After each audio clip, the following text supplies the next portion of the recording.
So I went into the paperweight business with my friend's son Asher.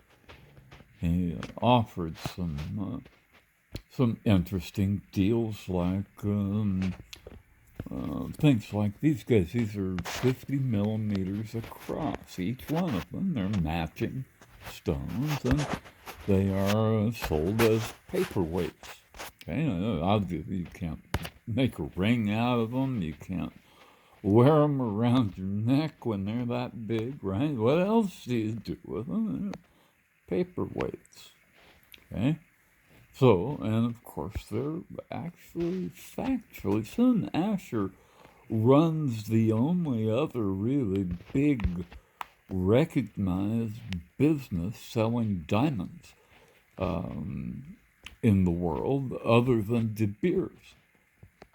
He is out of Thailand, and he runs Asher Diamonds and Gems. And he has the finest diamonds in the world because we get them from Brazil. These are deep diamonds, way better than anything that ever came out of a kimberlite pipe.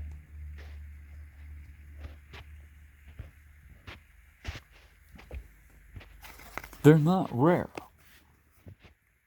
They are rather expensive in the De Beers monopoly. So I got this guy, 100 millimeters across.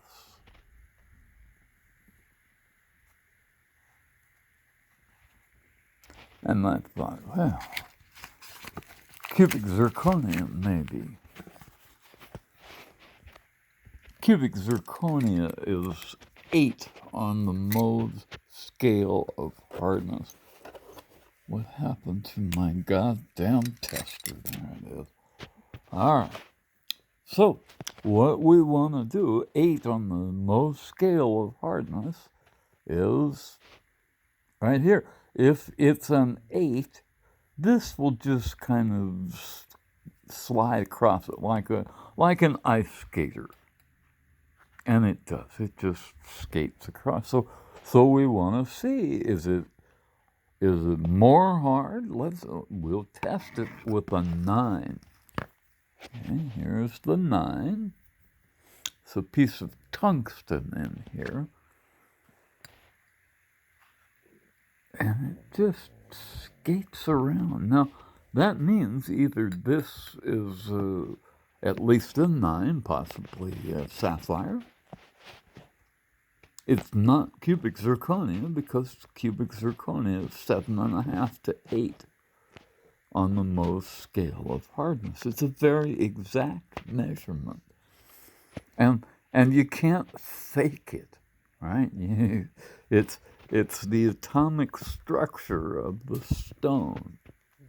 So we've got a 9 that just skates around. So what I want to do is take a known diamond, and this is like kind of an overgrown Herkimer diamond. And diamonds have planes of cleavage. Quartz does not. And that's what you see in there is planes of cleavage. It is a genuine clear diamond. Right? The close packed structure of diamond is both cubic and hexagonal. It just depends on which way you look at it. This way it looks like it's got 6-sided symmetry, but it doesn't. It's actually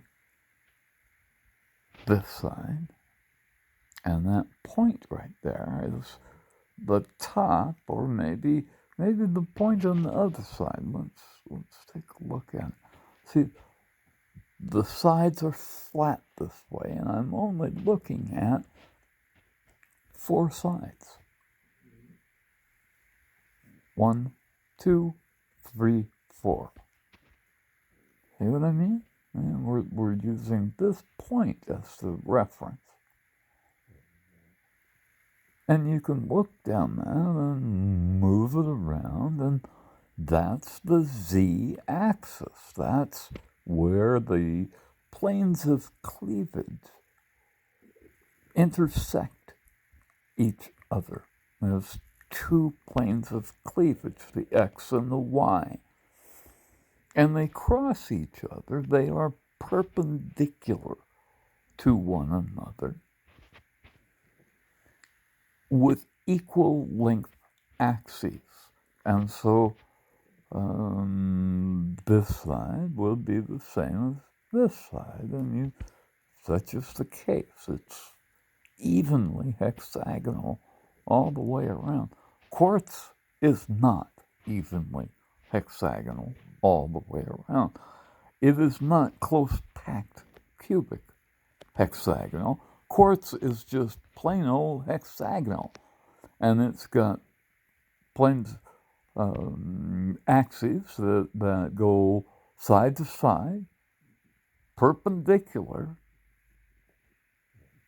to the long axis, and kind of like this. But this one doesn't have that six-sided symmetry, because this is carbon atoms, all lined up in rows and columns like little soldiers, because they're all the same size. And it's been squeezed together so tightly that the black stuff that we call carbon, graphite in pencils, that's what it is, that black stuff. And when you squeeze it together, it goes clear.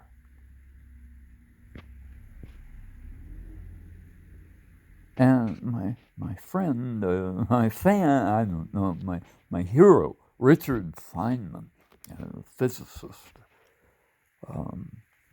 came up with the quantum electrodynamics that explains how clear things pass light through them. It's brilliant. Basically, when light hits this, if it can, hang on, okay. If it can raise the energy level of the atom, the electrons in the outer valence orbit, and it stays at that higher level, it will allow light to pass through. Now, that happens in carbon, and the closer they get together, the easier that is to happen. And so they get more and more and more clear. And if you think this is clear, you haven't seen anything yet, because this one's really clear. Perfectly clear.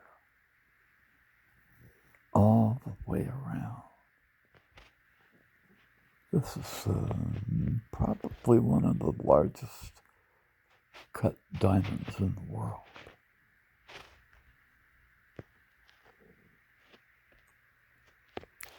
Thank you, Sun Asher. Namaste, brother.